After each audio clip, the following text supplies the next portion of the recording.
Hey, and welcome to Prairie Lakes Church Online. I'm Cody, the digital pastor here at Prairie Lakes Church, and wherever you're joining us from, we're just glad that you're here.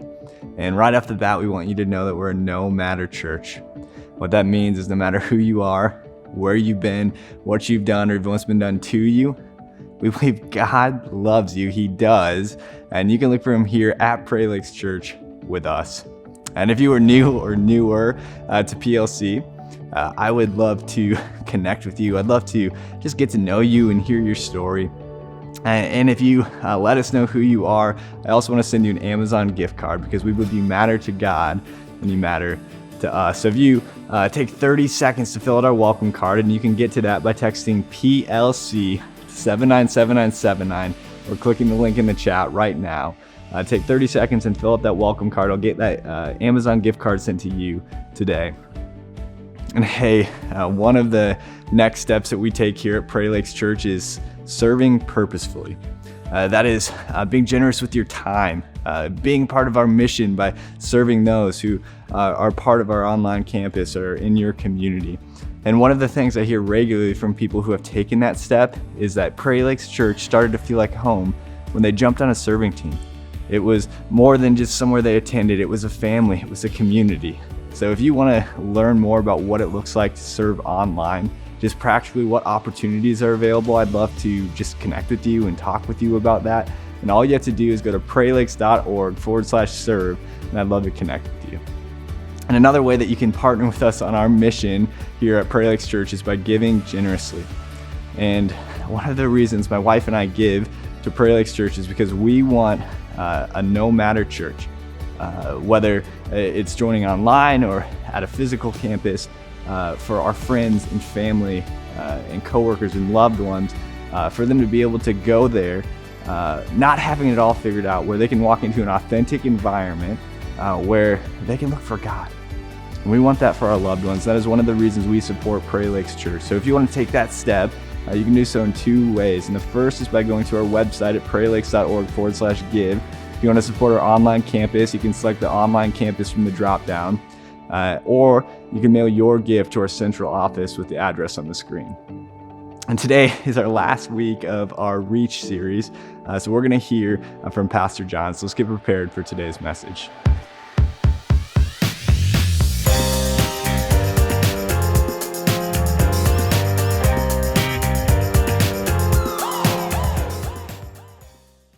Hey, Prairie Lakes, so glad that we can get together this weekend, that we can do this across Iowa together. You've made a great choice starting your week off this way, so good job. I'm proud of you. Hey, get our Bibles ready, okay? So if you want to use your phone or you got your paper Bible, get it ready. We're going to dig in the Word. That's what we do here at Prairie Lakes Church. And never forget this about Prairie Lakes. We are a no-matter church.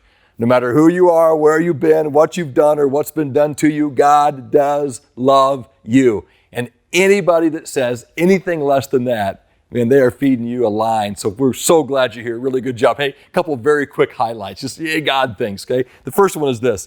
Man, last weekend at Osage and Fort Dodge, they did kind of after church parties and trucks and fun and great invite opportunities. So great job, you guys. Well done. Here's another yay God. Decorah did their first Bless Your City weekend.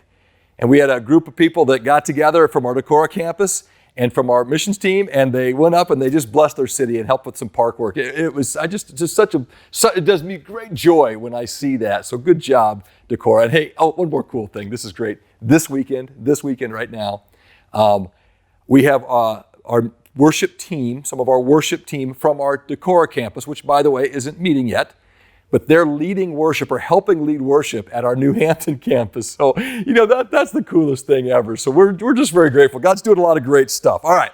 So we're at the final weekend of this 4-week series we've been doing through June to start off the crazy summer of 2021 in our Reach series. And the whole point of this Reach series was to reach our little Iowas, right? Reach our little Iowas for the kingdom. And remember what our little Iowa is.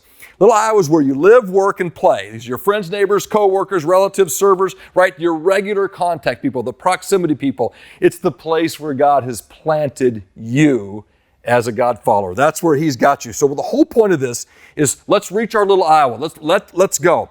So we started, right? We started 3 weeks ago with some low-hanging fruit. We said, hey, let's start with our heart. And the challenge was this. Do a prayer walk. Start walking around and start praying. And then week 2, I talked about shifting your gaze. And that was just, hey, head up, eyes open as you're out and about in your little Iowa. Just be intentional, right? Be intentional, right? So be ready and be looking for opportunities.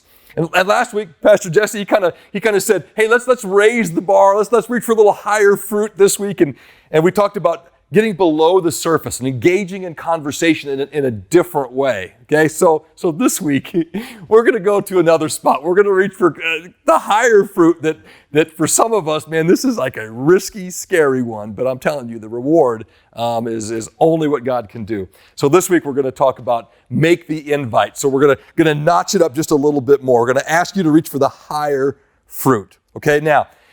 This make an invite, nothing new for PLCers. This is nothing new for new. This is part of our next steps, right? These ongoing rhythms of increasingly loving and obeying Jesus, right? Invite boldly has been a part of it. You hear it all the time. So this isn't new, but we're going to bring this principle home. I'm going to coach you in 2 things, and there's 2 sections of this. I'm going to coach you up on what not to get stuck on, don't get stuck, and I'm going to also tell you to get stuck on a couple of things. So let's start with this one.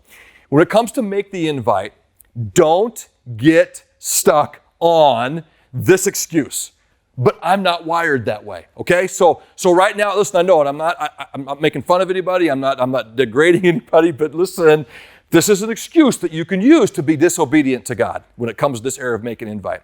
So we can't get stuck on, but I'm not that way. I know there are some people, I've heard this, but I'm not like you, Pastor John, or I'm not like you, Pastor Corey, I'm not like you, Pastor Kyle, I'm not like you, Pastor Anna, like you, Pastor Phil, I'm not like you, Pastor Matt, right? We hear that all the time. Or I'm not like that gal that can just talk to anybody. Or I'm not like that guy who's really good at relationship, he's super relationship, or those people who have their lives together. I'm not like them. Listen, you can't get stuck on, but I'm not wired that way. Paul in Colossians, he starts to talk about who we are in Christ, and he does this. And at the very end of Colossians 1, he says this. He says, he, talking about Jesus, he says, he, this Jesus, right, the invite, he is the one we proclaim, admonishing, teaching everyone with all wisdom, so that we may present everyone fully mature in Christ. Now, at the bottom is what I really love about this one. And he says, to this end, I, right, so I'm cooperating with God, right, I'm being obedient, I strenuously contend. Okay, so I work at this. I try, right? I'm taking these challenges. I'm prayer walking. I'm being intentional. I'm trying to get the conversations going. I strenuously contend with all the energy that Christ so powerfully works in me. See what the issue is? The issue is not my wiring here. He's not calling you to be someone you're not when it comes to this thing called the invite. It's got nothing to do with your personality. Whether you have a Enneagram 3 or a 7, it doesn't matter. It's not mattering about your style. It's not mattering about whether you're extrovert or an introvert. He wants to do this in you and through you. He wants to use you. We've talked about this for 4 weeks now. He wants to use you. It's not your strength that's the issue. Do you see it? It's Christ working in me. It's the energy of Christ in me. There is nothing in here about me except my simple obedience. But I'm not that way. We can't do it. Because remember, here's what the issue is. It's not about how you're wired. It's not about how you're wired, but where you're planted. And listen, God planted you right where you are. We talked about this in week 1. This is where you're planted. Your little Iowa is where you're at. And if you're a follower of Jesus, you've made the step over the faith line. You confess that you're a sinner. You believe who Jesus is. Then here's what we know. He has got you exactly where he wants you until you're not there anymore. It's not about your wiring. It's not about your personality. Okay? This is about what Jesus has planted you. This is about what he wants of you. So we've got to lose this, right? We just can't get stuck on this, but I'm not wired that way. All right, so that's the one I just don't get stuck on that one. Here's the second one that I don't get stuck on. Don't get stuck on this one. But I don't have, and you fill in the blank, right? But I don't have a big enough house. Well, I don't have the right kind of back porch. Well, I don't have a Blackstone griddle like you, Pastor John, right? I don't have the time. I don't have the money. I don't have the toys, right? And we have all of this, right? We have lots of these times where we can all say, well, I want to do this invite thing and I want to make the invite, but I don't have, and so you get stuck and they never move further and you lose obedience to Jesus in that. Now, in John 6, there's a passage that's just terrific, and it's the passage of the feeding of the 5,000. Now, there's two of these stories in the Gospels, but the John 6 one is the feeding of the 5,000, and the crowd's coming in, right, and they're gathering, and it says in verse 5 of chapter 6, it says, when Jesus looked up and saw a great crowd coming toward him, he said to Philip was one of the apostles, he said, where should we buy bread for these people to eat, right? So here's Jesus looking at Philip, and Philip, he's just like, nah, he had no idea. So he asked this only to test him, for he already had in mind what he was going to do. Philip answered him, 8 months' wages would not buy enough bread for each one to have a bite. And another disciple, Andrew, Simon Peter's brother, spoke up. And I want you to catch this now, because here's the verse. Look at it. Here's a boy with 5 small barley loaves and 2 small fish. But how far will they go among so many? But just look at the emphasis that John puts in this. 5 small and 2 small, right? So he's just minimizing. This guy doesn't have, this kid, and it's a boy, he doesn't have a big house. He doesn't have a giant patio. He doesn't have a big barbecue pit. He doesn't have all the toys. But here's the issue, my friends. If we sit and we get stuck on this, what I don't have, we are never going to be obedient to Jesus in this area. We are never going to be. This boy offered just what he had. Catch this now. It's not about what you don't have, but offering what you do have. God has put you right where you are. God has got you in the place that you have. God has given you all that you have. The focus is not on what I don't have. Oh, if I had a bigger living room. Oh, if I just had a better, stop. It's not about what you don't have, but it's about offering what you do have. That's the key. We can't get stuck. Don't get stuck on, but I'm not wired that way, and don't get stuck on, but I don't have. Okay, don't do it. Because when you focus on what I'm not and what I don't have, or the risk that it's going to take, or what it might cost me, and it's going to get you stuck, and you'll never, ever, ever make an invite. This week, I did a video Zoom with one of our PLC gals who was in this stuck spot on the invite. Watch this. Hey, Rachel, give us a quick bio so we can get to know you. Hi, everybody. My name is Rachel DeZarn. I attend the Cedar Falls campus with my husband, Derek. My 2 daughters, Cora, she's 7. Natalie, she is 13, just turned 13. 2 little puppies at home, and we love our Cedar Falls campus. That's awesome. And can't forget the fur babies, can't forget them. Hey, Rachel, I want to get right to it with you. We're talking about make an invite, right? Make the invite. Yeah. And this is a big one for you. This is one you had to really do some work on. So tell us how you kind of walked through this. Yeah, so I was at a volunteer training. Michelle Eblin was leading that, and obviously for volunteering, we're already, serving with the church and wanting to have that outreach and support our our campus. So while we were sitting there, Michelle was taking us through a process of kind of sitting and resting and being quiet and listening and letting the Holy Spirit speak to you. And so in this, I think it was about 2 minutes or so, it was quiet and we would breathe, and then she would read a piece of scripture and we would breathe through that again. And it was this very quick but simple process. And in that moment, it really struck me that invite boldly was maybe my next step to take. And it was something that I have a lot of anxiety about doing. Relationships for me sometimes are hard, and I don't walk into all of this great group of friends, so easily. Right. So it's hard when you have a really tight relationship with people and really close relationships to sometimes talk about those topics that can be a little hot button. And so I usually stay away from them. It's just easier. I have, it's hard to get friends. I don't want to screw it up and lose them, right? Yeah. Yeah. But as I'm sitting there, it's like, why would I decide that it's going to hurt you that I reach out to you and ask, would you want to join me? I mean, all you can do is say, no, it doesn't work for me. And that's fine. But what if it did, And I think when I was sitting there thinking, as Michelle was going through that, what if it did work, and what could happen if I just did that? And so I took that opportunity, the series that we were talking about, anxiety, and kind of working through that, and how do you react and how do you handle walking through that? And I know that's something that I deal with a lot, and I know the specific people that I reached out to, I know that they deal with it too, and I wanted them to be able to hear what I was hearing, and maybe that would help them too. So I reached out. So you saw this series coming up and you said, this is a great opportunity for me to move past my fears and make the invite. Yeah.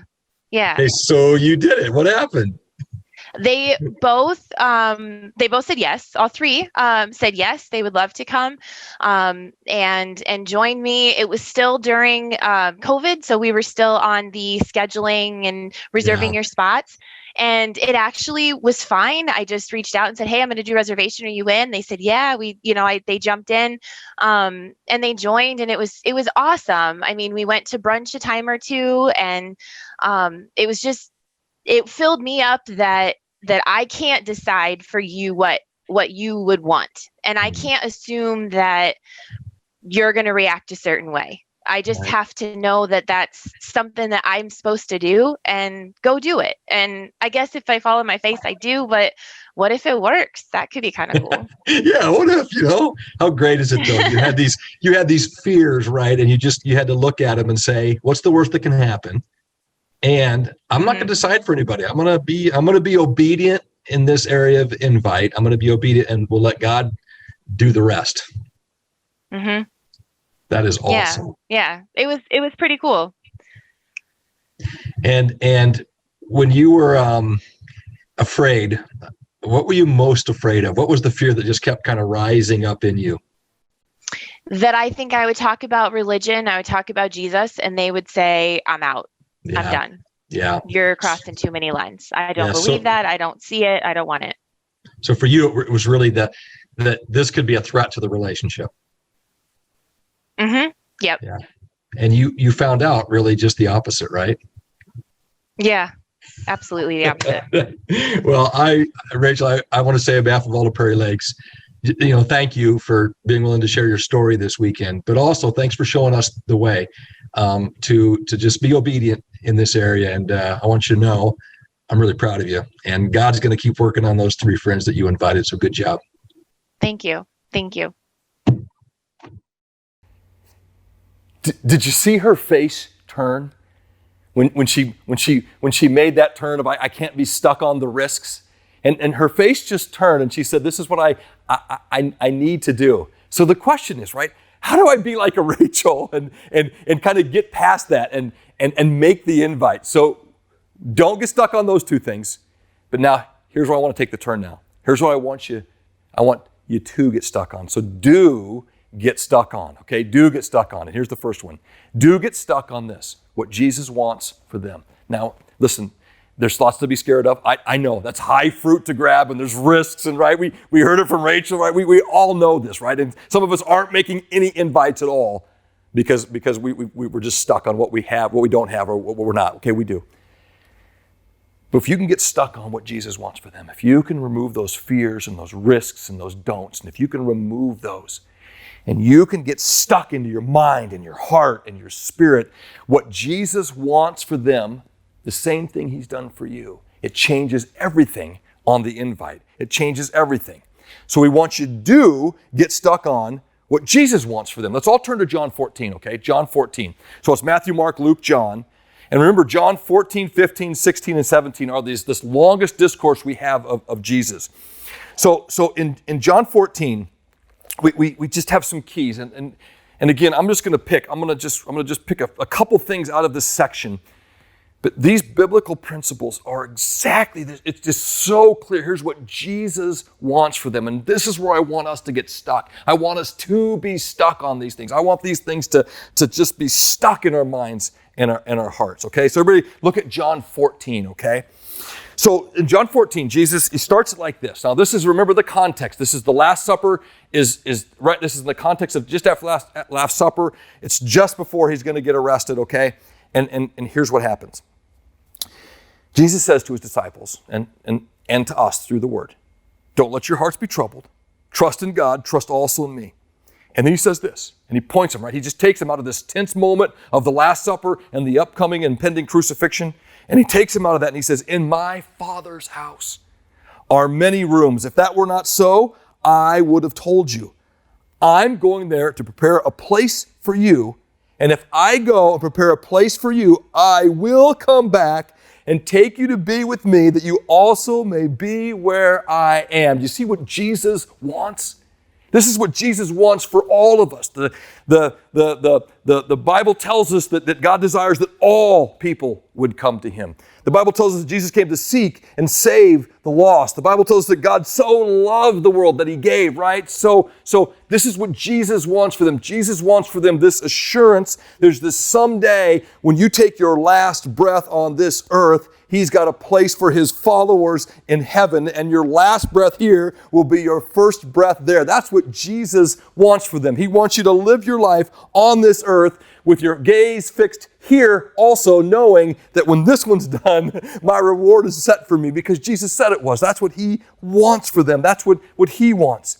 And then Jesus in John 14:6, then he says this verse, and now this is why the invite, this is why these stepping into these invites, this is why we've been talking about this reach.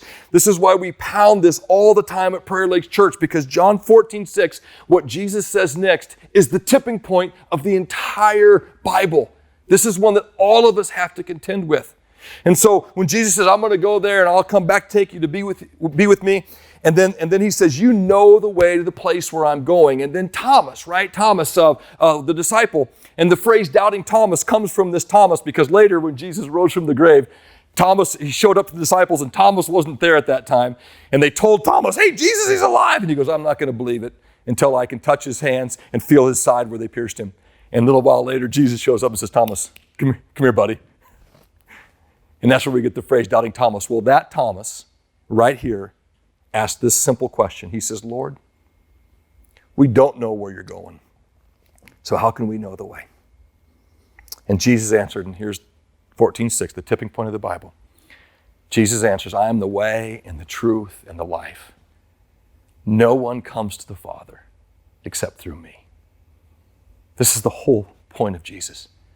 This is why he left heaven to come to this sin-soaked, sin-stained earth. This is why he walked sinlessly and provided the example for us and fulfilled the law completely and died for us and bore all the weight of our sin and bore all the weight of our pain, separated from God in death, and then was resurrected from the grave to someday return and take his people home. My friends, this is what Jesus wants for you. This is what Jesus wants for your little Iowa. He wants them to know him and believe in him. He wants them to have that someday reward of heaven. Just this week, friends, just this week, I sat with one of our Prairie Lakes gals she's on the end. It's imminent. We're all imminent, but they're counting her days. And one of the things that's bringing her the most hope, and she can sit there and she can smile, even though she's going to miss her family, she can smile.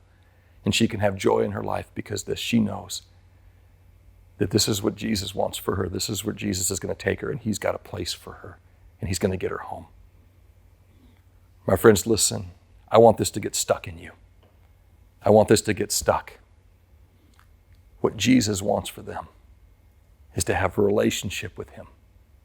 And in John 14 and 15 and 16, Jesus just pounds away at this, right? So it's not just that he's the only way and he'll give you eternal life, but there's help in this life, right? So a little bit later in verses 15 to 17, Jesus says this, if you love me, keep my commands, right? So if you love me, show me, right?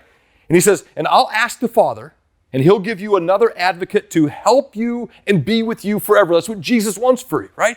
You're not left alone on this earth. The Holy Spirit, He's given the Holy Spirit to you to help you and be with you forever. And then He says, that's the Spirit of truth. The world can't accept Him because it neither sees Him nor knows Him, but you know Him. And look what He says, for He lives with you and will be in you. That's what Jesus wants for them. He wants you to have this help in this life, right? And then a little bit later, he says this. He says, but the advocate, right? The Holy Spirit, whom the Father will send in my name, will teach you all things and remind you of everything I've said to you. You're not left alone. You have help in this earth of the advocate, and He'll teach you and remind you and help you follow me, help you obey, help you to have strength, okay? And then later in John 16, Jesus says this, I've told you these things so that in me you may have peace. And then He says it like it is, because we all know this, right? In this world you will have trouble, but take heart. I have overcome the world. Listen, you can't get stuck on what I'm not or what I don't have, but you have to get stuck on. You have to get stuck on what Jesus wants from you, what Jesus wants for your friends, what Jesus wants for your little Iowa. So do get stuck on what Jesus wants for them. And here's the second thing I want you to know. I want you to get stuck on this. I want you to ask for the most important thing, okay? I want you to get stuck on this one. Now, I'm going to have everybody turn to Matthew chapter 7. So just if you're in John now, just go a few books back to the left. And in Matthew 7, this is in the context of the Sermon on the Mount, right? So 5, 6, and 7 are the beginnings of Jesus' ministry when He kind of says, hey, everything I'm doing, it's going to be upside down, okay? Like, if you want to be first, you need to be last. And I say, love your enemies and don't hate them. And right? So he just rips it, right? But he gets to this spot in Matthew 7 when he says this, and he says this particular phrase about prayer and asking for things. He says it multiple times throughout the Gospels, okay? There's 5 or 6 or 7 instances where Jesus says something very similar to this. And we can take it wrong, or we can take this out of context, and it can be weird, but I want you to see it now in new light, okay? So look at Matthew chapter 7, and it'll be familiar to some of you. Jesus says this, ask, and it'll be given to you, right? Good news. Seek, and you'll find. Knock, and the door will be opened to you. For everyone who asks receives, he who seeks finds, and to him who knocks, the door will be opened. Okay, so this is Jesus saying, come to me, you ask, you seek, and you knock, okay? And you'll get it, okay? And then he says, he kind of goes into this little bit of like a duh, and he says this, he says, well, which of you, if his son asks for bread, will give him a stone? Or if he asks for fish, will give him a snake? If you then, though you are evil, know how to give good gifts to your children, how much more will your Father in heaven give good gifts to those who ask Him? Okay, so just stop for a minute and just think about this. Now, this isn't a carte blanche to go, well, God, I want a new car. And I want, it's not this like genie in the sky that says, God, I'm going to reel in whatever I want from you. It's not that at all. But what the Father wants to do is give good gifts. And Jesus said, if you ask and you seek and you knock, He's going to respond to that. But then he does this little thing towards the end of this. Look what He says in verse 12. He says, so in everything, do to others. Now, we've just been talking about me asking for me seeking and me knocking and me finding, right? He's just been asking for that. But then he turns it and he says, so in everything, do to others what you would have them do to you. For this sums up the law and the prophets. Now, we've heard this before, right? This law and prophets, this summarizing. Remember in Matthew 22 when Jesus gives the great commandment? And they ask Him, what's the most important thing? And Jesus says, love the Lord your God with all your heart, soul, mind, and strength. That's the first and greatest commandment. And then He says, and the second is like it, love your neighbor as yourself. And then He says, for all the law and the prophets hang on these 2 things. So get the picture here now. Get the picture. I want you to get so stuck on asking and seeking and knocking for what is best for others. What is best as you do unto others, as you love your neighbor as yourself. And what is the best thing that you could ask and seek and knock to do unto others and to love your neighbor as yourself? What is the best thing? The best thing that you could ask. The most important thing that you could ask is this. is to invite them into your life so they can see Jesus at work in you.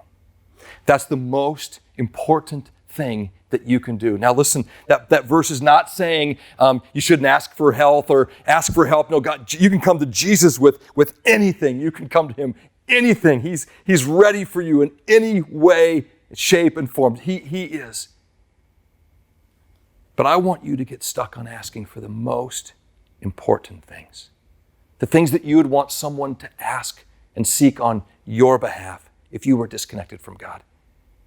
I want you to seek, ask, and knock about people coming to know Jesus. And the way that you do that is to say, God, change my heart. God, change my heart. Help me to be inviting people into my life so they can see Jesus at work in me. My friends, listen, I know for some of us, this make an invite thing is scary, and I know the risks are hard. But here's what the reward is. If you get stuck and you don't do it, the reward is nothing. In fact, the reward is disobedience, and God never blesses disobedience. But if you'll get obedient in this area, if you'll kind of step over those what I'm not or what I don't have, and you'll really get planted and you'll really get stuck in what Jesus wants for them, and really get stuck in asking for the most important thing, then here's what's going to come out of you. This invitational life will just begin to form in you because it's not about you. It's about what he wants to do in them. Now, make an invite, right? Invite him into your life. This isn't fancy, okay? Isn't fancy. We're talking, invite them over for coffee. We're talking, sit on the back porch together. We're talking, grab a dinner together. We're talking, go on a walk together, sit at the game together. What's something that you enjoy doing that you can just say to somebody, hey, come along with me. Come along with me. Don't make this crazy, right? You don't have to be fancy, but just invite somebody in. And here's what's going to happen. As you start to get in relationship with people, you invite them along with you, right? And when that begins to happen, they see Jesus. You don't have to be perfect. But they can start seeing how you handle your kids when they're crazy, right? They can see how you handle it when your spouse and you are maybe missing a little bit and how you do it as a Jesus follower. But my friends, if you'll invite them into your life, if you'll just make the invite, you'll invite them along with you. And if you'll do that, and if you'll take that step like Rachel took, right? When she said, would you come sit with me? And they said, yes. And you never know what God's going to do with your simple invitational life, your simple act of obedience. What you have, you offer it to him. You never know what he's going to do. It could be a generational changer. It could change entire family lines. Entire circles of dysfunction can be disrupted by the power of Christ because you had the courage and the obedience to not get stuck on what I don't have or what I'm not. And you got stuck on what Jesus wants and asking for the most important thing. My friends, make the invite. Here's the challenge this week. Make the invite. Now, before we're done, this reach, right? This reach. This isn't a one-time thing for June. This is a lifestyle now. This is what you do, okay? You get that heart reoriented. You reorient your heart and say, God, give me a heart for my little eye. When you shift your gaze, right? You start being more intentional all the time, not just June, not just summer, but all the time. Shift your gaze. And you get below the surface, right? You start to look for those opportunities, and you be bold and courageous in making the invite. And I'm telling you, friends, if you'll make this step, if you'll get obedient in this area, God will bless you beyond your wildest imagination. Make the invite. Let me pray for us right now. God, we come before you, and here's our simple prayer. May they be nothing that holds us back from inviting people into our life to see Jesus doing his work in us. Help us not to be afraid. Help us not to get stuck. Give us courage. In Jesus' name we pray. And we all pray across Prairie Lakes together. Everybody ready? Amen.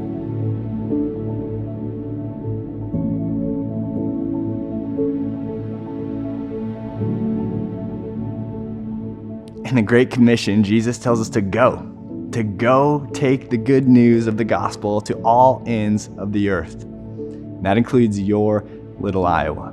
And what we've been building through this whole series is this challenge to make the invite. So make the invite this week. Invite someone into your life, whether that's over for a drink, maybe over for dinner, or maybe to watch church online with you here next week. And I know when we talk about inviting someone into your life, whatever that looks like for you, it can be a little intimidating, maybe a little awkward, and that's okay. I get that. I feel the same things. But just remember that you're not responsible for their response. You're responsible for being obedient to the Great Commission. So let's do that this week. And what helps me is just reflecting on the significance of an invite in my life, how God worked through someone's obedience of inviting me to church with them, to shape my life, to change my life, to change my eternity. When I think about that, it gives me boldness, it gives me a desire to do the same for others. God's not done. He hasn't given up on your community. He's working right now as you're watching. And we're going to sing about that truth. So sing with us now. We're reflecting these truths as we sing.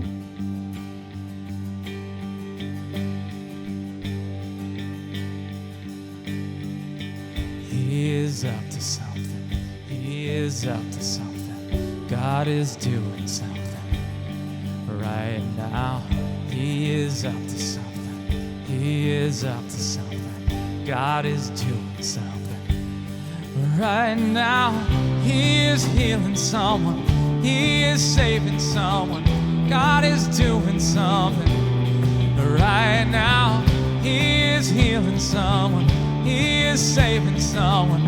God is doing something right now.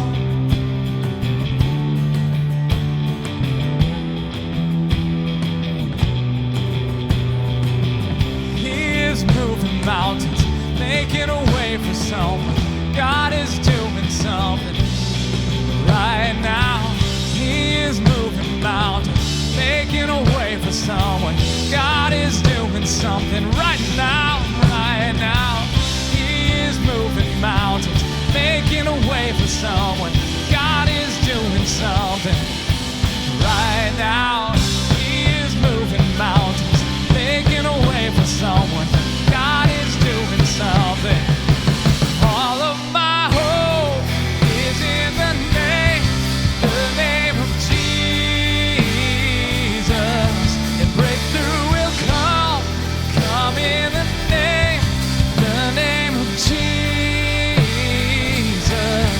All of my hope is in the name of Jesus. Breakthrough will come in the name of Jesus.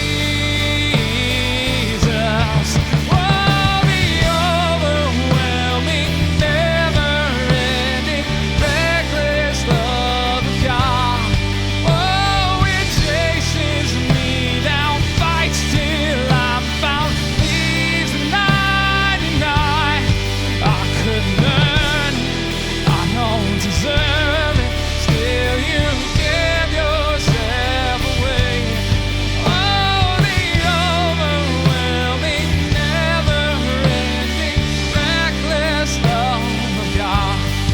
Oh, the overwhelming, never-ending, reckless love of God. Oh, it chases me down, fights till I'm found, leaves the 99. I couldn't earn it, I don't deserve it. Still you give yourself away. Oh, the overwhelming, never-ending, reckless love of God.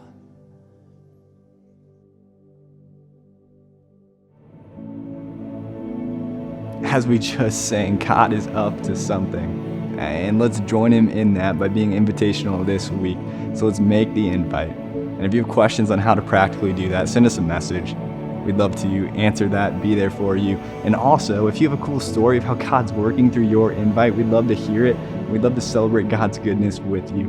So be sure to send us a message. And kids, in just 60 seconds, in 1 minute, children's program is going to begin. So get ready for that. And everyone else, thanks for joining us today. Be sure to join us back next week for our new While You're Away series.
You guys know what I love about summer? Trying out my new sunglasses. I love that about summer too. Your sunglasses are so cool. Thank you, I love yours. Hey, girls, how's it going? What are you guys up to?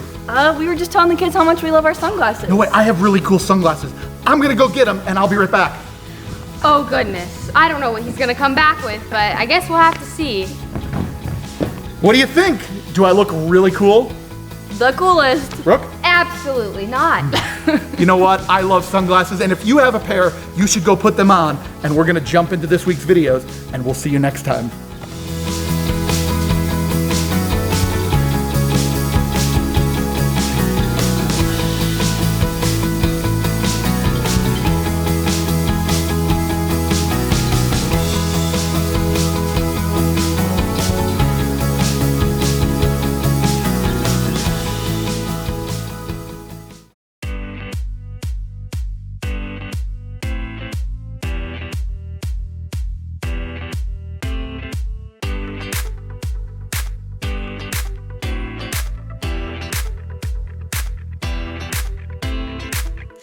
Unstoppable, that's how I'm feeling. It's impossible for me believing that I can't, that I won't make it happen. Just watch what I got, all the strength that I have in me. I'm gonna stand up tall, gonna walk through the fire. You can knock me down, I'll jump up even higher. And I believe everything I need. I know, yes I know, it's all inside of me. Yeah,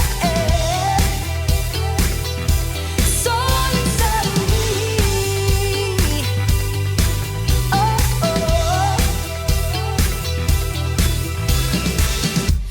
Exceptional is what I'm bringing. Unforgettable, seeing is believing, and the fire inside me pushing me to be who I am and what I was born to. I'm gonna stand up tall, gonna walk through the fire. You can knock me down, I'll jump up even higher. And I believe everything I need. I know, yes I know, it's all inside of me. Yeah, it's all inside of me.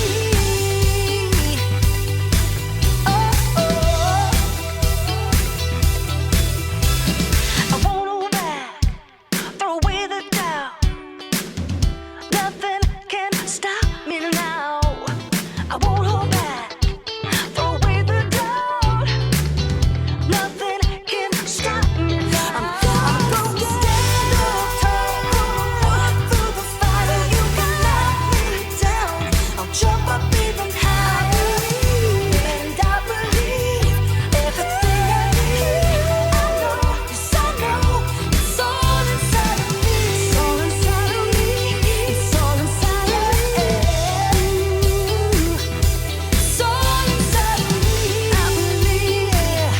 I believe it.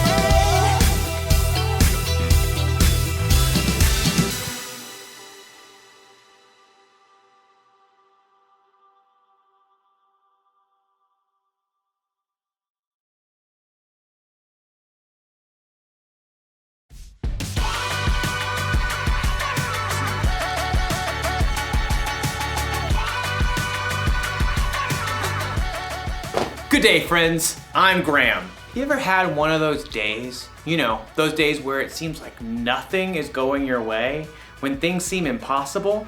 Maybe you've had one of those weeks, one of those years even. Well, I've got some good news. I know what can make your day better. Music! But it's true. No matter how your day's going or what kind of mood you're in, music can help you turn things around. It can give you confidence. Confidence is learning to see yourself the way God sees you. Here, I'll show you. Imagine that you're scared about something coming up in your future. All you have to do is play a little music, and then you'll start to feel better. Or what if you've got a big game coming up? You might be feeling a little nervous, A little jittery? Well, play some tunes.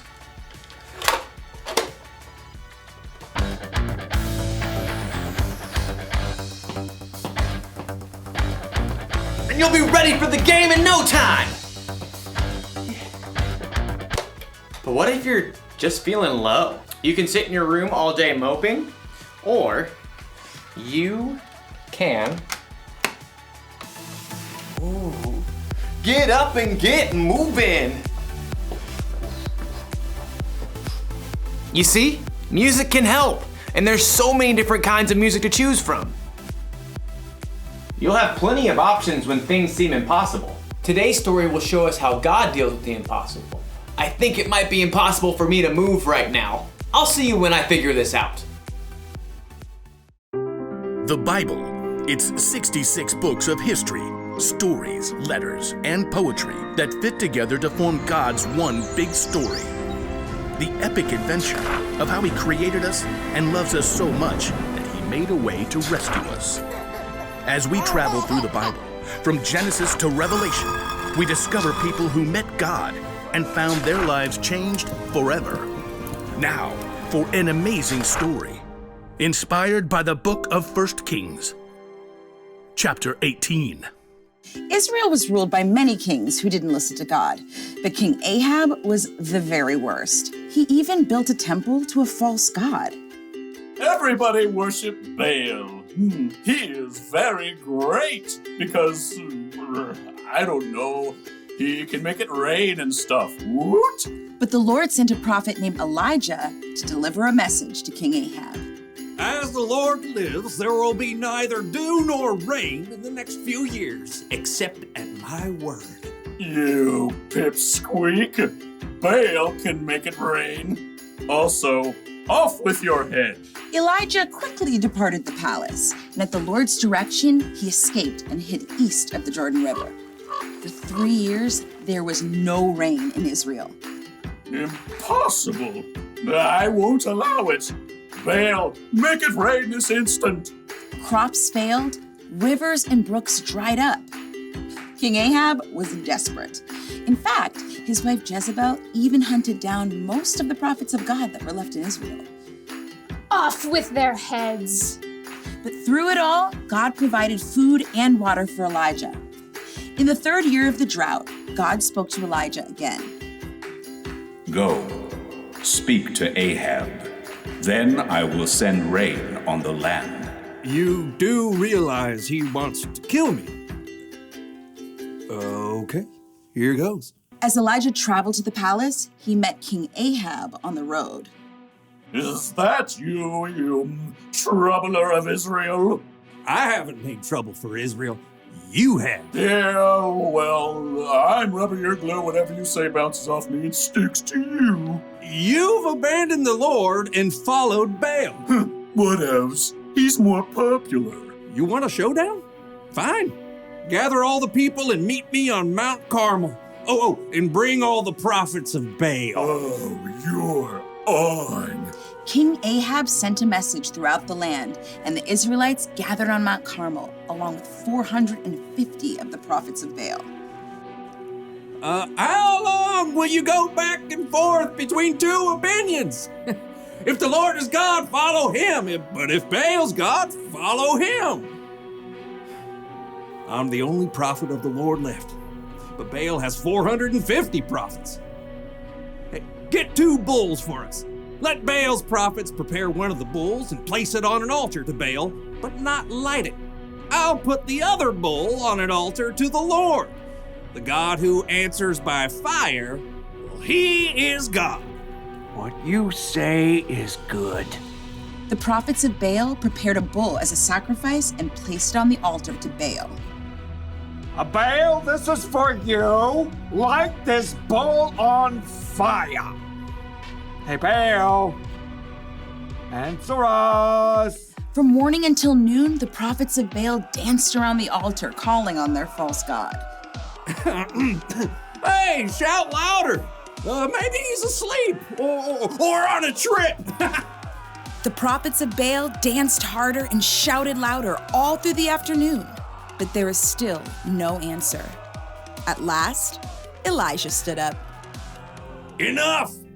Come here to me. Elijah took 12 large stones and rebuilt an altar to the Lord. Then he took the bull and sticks of wood and placed them on the stones and dug a deep trench around the entire altar. He turned to several of the Israelites and said, Fill 4 large jars with water and pour it on the offering and the wood. You do know wet wood doesn't burn, right? Just do it. Now do it again. Do it a 3rd time. The wood became so wet, water even flowed down the altar and filled the trench. Lord, the God of Abraham, Isaac, and Jacob, let everyone know that you are the one true God. Answer me, Lord, so these people will know that you are God and that you are turning their hearts back again. There was a long moment of silence. Everyone waited, breathless. And then, fire fell from heaven onto the altar and instantly burned up the wet wood and the sacrifice, even licking up the water in the trench. The people fell on their faces. Yippee! God! The Lord is God! Woo-hoo! Terrified, the prophets of Baal tried to escape, but were captured and wiped out. Elijah turned to King Ahab. Go, eat and drink, for there is the sound of a heavy rain. Though the sky was completely clear, in a short time a tiny cloud appeared. More clouds joined the first. They turned dark and black.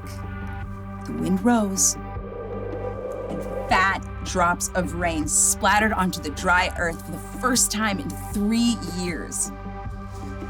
Filled with God's strength and joy, Elijah raced ahead of King Ahab's chariot to the city. God had done the impossible.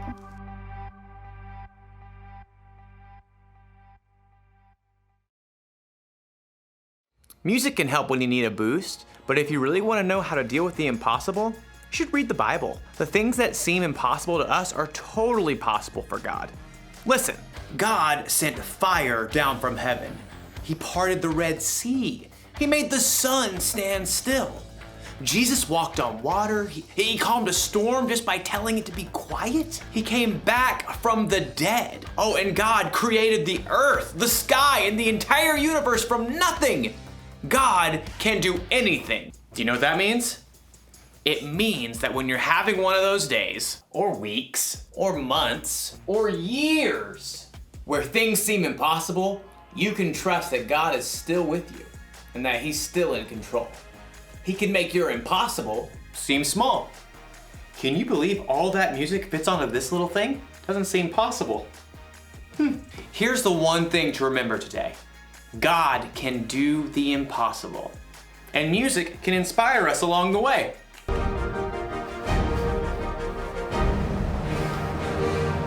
I'll see you next time.